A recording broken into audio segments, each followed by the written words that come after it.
Bir varmış, bir yokmuş. Uzak diyarlarda, yemyeşil ormanların ortasında, Laleli Köy adında küçük bir köy varmış. Bu köyde herkes mutlu yaşar, sabahları kuşların şarkısıyla uyanırmış.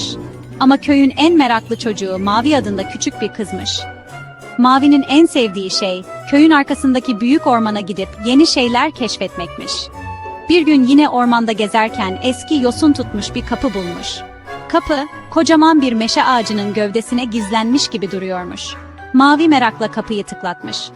Tak, tak. Kapı gıcırdayarak açılmış ve içinden minicik bir tilki çıkmış.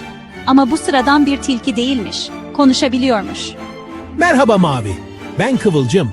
Bu kapı Dilekler Ormanı'na açılır ama içeri sadece kalbi iyi olanlar girebilir. Mavi şaşkın ama heyecanlıymış. Tilki ile birlikte kapıdan geçmişler. İçeride ağaçlar parlıyormuş, çiçekler gece gibi ışıldıyormuş ve küçük ateş böcekleri havada dans ediyormuş. Bir süre sonra ormanın ortasında solgun bir ağaç görmüşler. Bu ormanın kalbi. İnsanlar doğayı unuttukça gücü azalıyor. Mavi biraz düşünmüş. Sonra köydeki herkese doğayı korumayı anlatmaya karar vermiş. Ertesi gün köylülerle birlikte ağaçlar dikmişler, dereleri temizlemişler ve ormana zarar vermemeye söz vermişler. Günler geçtikçe sihirli ağaç yeniden ışıldamaya başlamış. Gerçek sihir iyi bir kalptir. O günden sonra Mavi, Laleli Köy'de ormanın dostu olarak anılmış.